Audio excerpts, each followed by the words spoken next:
లెక్కల మాస్టారు సుకుమార్ లెక్కలేస్తే లక్కు కూడా సరెండర్ అవ్వాలి అంత పక్కాగా స్కెచ్లేస్తూ దూసుకెళ్తున్న తను ఈసారి రామ్ చరణ్ తో మూవీ అన్నాడు అంతే వెంటనే పుష్ప సీక్వెల్ మీద చర్చ మొదలైంది పుష్ప 2 తెరకెక్కుతుండగానే పుష్ప 3 మీద చర్చ మొదలైంది కట్ చేస్తే సీన్ లోకి చరణ్ సినిమా వచ్చింది అంటే పుష్ప 3 లేనట్టేనా Just watch it. Pushpa 2 August 15న రాబోతోంది. ఐకాన్ స్టార్ ఈసారి 450 కోట్ల బడ్జెట్తో పాన్ ఇండియాని షేక్ చేయటం కన్ఫర్మ్ అయింది. అంత బానే ఉంది. కానీ పుష్ప 3 పరిస్థితి ఏంటంటే ఆన్సర్ లేదు. పుష్ప 2 షూటింగ్ తో పాటు ఫారెన్ టూర్ వెళ్లినప్పుడు సినిమాను ప్రమోట్ చేస్తున్న బన్నీ పుష్ప 3 కోసం మంచి పాయింట్స్ అనుకున్నాం అన్నాడు. తీరా చూస్తే పుష్ప 2 తర్వాత పుష్ప 3 నిజమయ్యే అవకాశాలు కనిపించట్లేదు.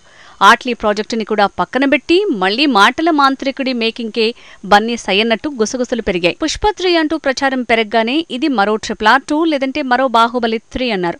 కేవలం సినిమా ప్రమోషన్ కోసం ఇలా ఫ్యూచర్ సీక్వెల్ మీద ఫీలర్స్ వదులుతారన్నారు. తీరా చూస్తే అదే నిజమనుకునేలా సీన్ మారింది. రామ్ చరణ్ తో సుకుమార్ సినిమా అనౌన్స్మెంట్ వచ్చేసింది. రంగస్థలంతో రామ్ చరణ్ సుకుమార్ కాంబినేషన్ సెన్సేషన్ చేసింది. ఇప్పుడు ఈ కాంబినేషన్ రిపీట్ కాబోతోంది.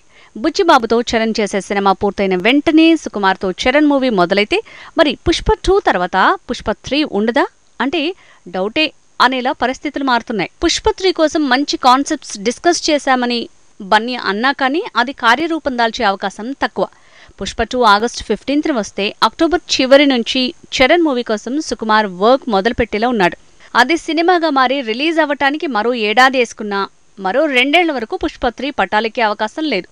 ఆ తర్వాత కూడా ఆ ప్రాజెక్టు పట్టాలెక్కుతుందని ఖచ్చితంగా చెప్పలేం.